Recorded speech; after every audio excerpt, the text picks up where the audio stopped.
All right, we're good. Back at it again for episode 2 of whatever the Not Boring Generalists is. Good to be back, Packy. Great to be back. Only one place to start this week, I think. You know, we thought about a few different ideas, but TikTok, Microsoft, hard to beat that story. It's pretty much all anybody's been talking about. So let's dive into it. Let's do our thing. Yep. So rather than going with a trusted news source, the source of our TikTok news is, of course, Turner, Novak, who, shared a little bit of the news. Bytedance selling 100% with Microsoft waiting in the wings. A lot of this sort of coming together because of really geopolitics and the sort of new tech Cold War between China and the US. Yeah. China and the US and China and India. And I think India kind of set the example here. And they used the ban of, I think it was 58 Chinese apps as kind of a way to play the conflict that was happening at the Chinese-Indian border. And when they did that, they banned the app in a country where 600 million people have used TikTok. And obviously the demographics there skew young, but 600 million in a country that has a 1.3 billion person population is insane penetration. That is wild. Yeah. And then this is like, I think there's a tendency, at least for me, who I was talking to you earlier, I don't have a TikTok account. I've never used it. To think of this still in the terms of maybe something that's, a little less than mature, but actually revenues are considerable here. Revenues are considerable, and so they make $500 million this year in the US. I think they maybe made like $200 or $300 million last year. Bytedance, its parents company, makes a whole lot more than that, and I think did $3 billion in profits in 2019. So I think the magic of TikTok is that it's not necessarily a social network. It's a new form of entertainment that just wrangles the creativity of all these people throughout the world, throws an algorithm on top of it to surface the best stuff. And now they've just released kind of their ad platform, but really kind of clearly built with monetization. And so I have used TikTok a couple times. The first time I used it, I hated it because it was just a bunch of random stuff. The algorithm does really learn. I made the mistake about tweeting about not liking TikTok, and everyone's like, just trust the algorithm. And then it got actually really good. And so my wife and I will sometimes look at it before bed and start at 10:30, and then the next thing we know, it's 11:15. And we've also been served a bunch of ads kind of in between. So this is a monetization powerhouse potentially. Interesting. And it feels like the market definitely liked it for Microsoft at least. Yeah, so this came out kind of 3:30, 3:40 Friday afternoon. Microsoft shares skyrocketed, pretty flat week, and then skyrocketed about 5% on Friday afternoon. And to yesterday, I think there's a word of caution here, and we'll get into a couple of word of cautions, but they're buying a product company where all the engineers are based in China. The algorithm is based in China. The data is currently stored in China. So it's not going to be like a traditional Microsoft kind of standalone, keep the company independent acquisition. They're going to have to do a lot of building here in the US because I think, Kevin Mayer from Disney leads TikTok in the US. They don't have a bunch of engineering here. It's really kind of a figurehead operation. So they're going to have to rebuild a lot. Did you buy any Microsoft on Friday? I didn't. I have a buddy who did. I feel like an idiot, but I did not buy Microsoft on Friday. I snapped up a little, nice. A good little share of, $10 worth on public or whatever. There you go. The question that I think we've been riffing on and, thinking through is like, is Microsoft good at social? And on one hand, it's like easy to sort of look at this staid, very enterprise focused company and say like, this is hilarious. What are they going to possibly do with this? But in one way, they have a great social product, right? I mean, by the way, they have a great social business. I don't know if I would call LinkedIn a great social product, but it's an incredible business. Yep. I think that's a good distinction. I also want to just call out that this illustration is from a New York Times article, which it's like a very Charlie Kaufman or Gondry-esque version of an illustration, but so it's Wallace and Gromit for LinkedIn, story. Yeah, exactly. And then the other side of it is something along these lines. David Pierce talking about many of the failures, Mixer, something called Social, which is, a very hilarious rendering of that. The kids like it when you take out the vowels. Yeah. The kids love that. They just missed one vowel, and that was the real problem. This was Social, for the record, which, I mean, hard to judge, 8 years later or whenever it launched, but doesn't look like the next big thing. Do we know if Microsoft built or bought Social? They built it. It was part of their Fuse division. Ooh. And they sort of said they were centering it around learning. It didn't work. The alternative, though, is that, LinkedIn, to your point, you also mentioned Minecraft and Xbox as obviously social products. 100%.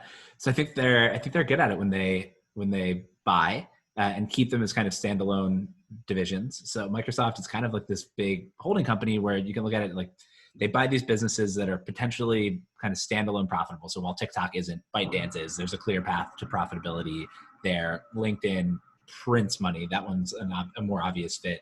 The Office product, the professional social network.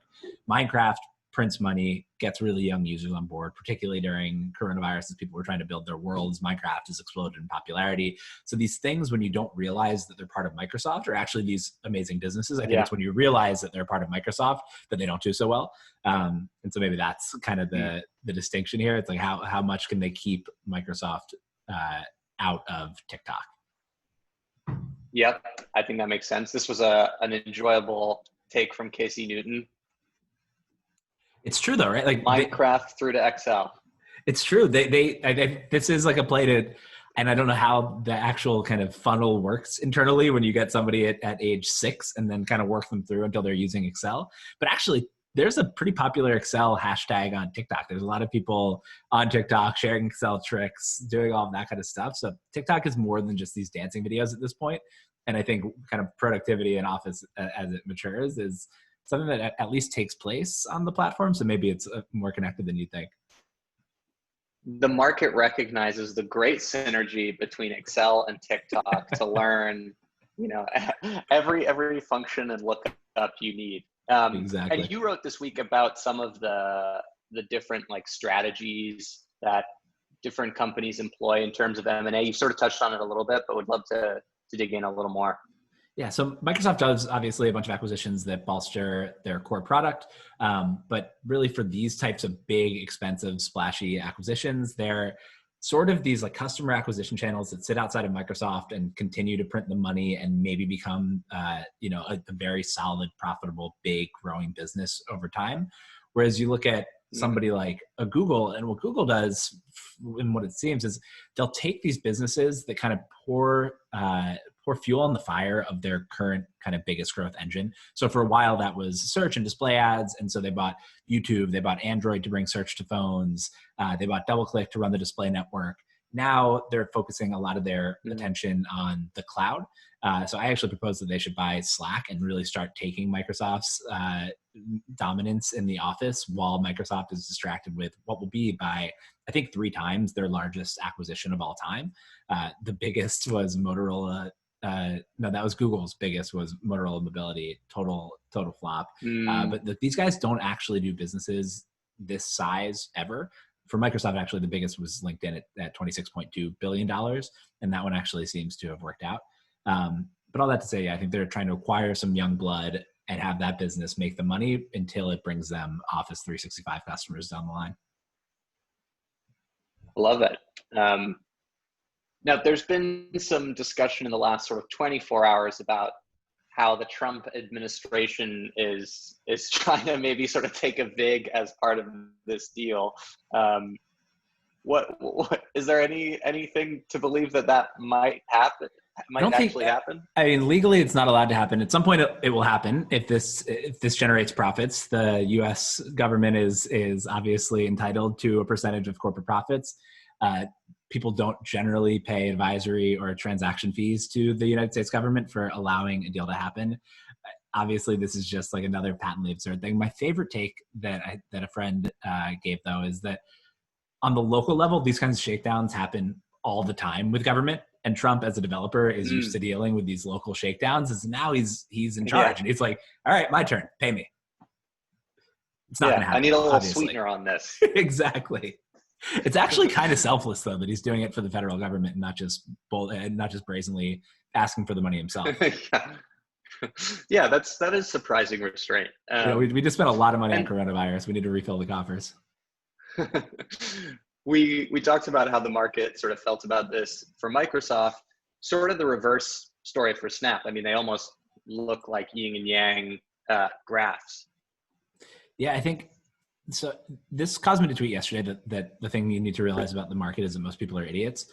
And I think the conflation that happens here is people are like, oh, Snap has Gen Z users, TikTok has Gen Z users. Anything that's good for TikTok, like staying alive in the United States in this case, is necessarily bad for Snap. Whereas, I don't really think that's the case. And Ben Thompson brought up a bunch of great points around that we talked about a little bit about around all the work that it's going to take for Microsoft to actually rebuild this year. It's better for Snap if TikTok goes away. Certainly there's more time and attention that can go to Snap. But second best is somebody having to buy it and rebuild the company kind of from the insides in the United States. So I think this is not necessarily bad for Snap, and certainly it's not. I think they were down 7% at the trough yesterday. Not that bad for Snap. And Tanay Jaipuria, who is part of the S1 crew and a generally very clever, fun guy, I think offered a pretty compelling alternative transaction, and it opened up an interesting parallel world. I'm going to turn it around on you. What do you think of this transaction? I mean, I think there's, close to 0% chance it would ever happen, but I would love to see it from a perspective of, challenging this duopoly, seeing some of these semi-struggling social properties like a Snap, for example, get bundled into a true force that it would be very Empire Strikes Back. It'd be very Empire Strikes Back. The other thing I like about it is this idea that Snap really is very much a social network. And so it's where people go to, where the younger generation goes to talk to their friends and share videos and whatever. And they're building this kind of media network within there. And they're doing all these media partnerships. I think they actually just did music partnerships to be able to maybe kind of clone TikTok a little bit. But what TikTok really is like a modern YouTube, maybe more than a modern Facebook. So I think kind of combining those two things is a really interesting play where then you really do just go to this one place for where your friends are, for where this broader world of creative people is. So I actually think, I'd love to see it from a product perspective. To your point, I think there's about a 0% chance that actually happens. Yeah. It would be interesting, to what extent that is actually synergistic to have the sort of, to use the Ben Thompson analogy, the phone book and whatever he calls the other thing, the sort of stream world. Yeah. Or how, if that's potentially destructive, that, you end up not being able to get the best of both. But anyway, a fun thought experiment that will not occur. And if we wanted to give people a call to action, I guess the call to action would be to try and make as many jokes as possible on Twitter about this. Is that right? Oh, I mean, a lot of them have been made. If someone can come up with a clever joke, so this is one of my favorite anonymous accounts or pseudonymous accounts. Grit Growth Cap, Gritty calling out everybody for making the same joke around the U.S. becoming an investment bank. Yeah, I mean, I fell victim to it myself. There's just no way you can not comment on some of this ridiculousness. It's hard not to. We hope that people will send us their funniest takes, original or not, for future episodes. And that's about it, right? I think that's about it. So where do you think this goes? What do you think happens here? I mean, I guess I think the Microsoft deal happens. I think it will take a little bit of the sheen off of TikTok and, potentially present some operational challenges over the next 1 to 2 years, but that Microsoft will definitely find a way to make this a very monetizable asset. And I think there could be a lot of interesting tie-ins into the gaming properties over time. I haven't thought enough about that yet, but it feels like that sort of collaborative energy could have some interesting crossovers. So excited to see it. Glad that TikTok is being forced to divest, and that's about it. How about you? Yeah, I think we're probably in the same boat. It'll be interesting to see what they can do. Obviously, TikTok has its own ad network. If plugging Bing in some way is helpful there and makes it super monetizable, I think that's interesting. I think as little as Microsoft can do to touch the actual core product experience, the better. Yeah. Anything that they can do to support monetization, great.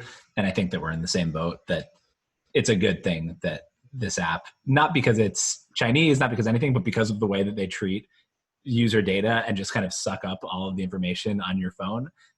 It's better to have that kind of outside of the original creator's hands. Yeah, amen. Cool. Packy, where should they go to find more of your writing if they've never seen it? We've had it up on the screen here for a little while. They should go to notboring.email. How about you? I'm so glad you asked. You can check it out at readthegeneralist.com. We've got more stuff coming down the pike, more collaborations, more weird things, and it's been a pleasure as always. Pleasure as always. And tweet at us. We'll throw our handles in the original tweet, but tweet at us if you have any ideas for things that you want us to cover. All right. Sounds good.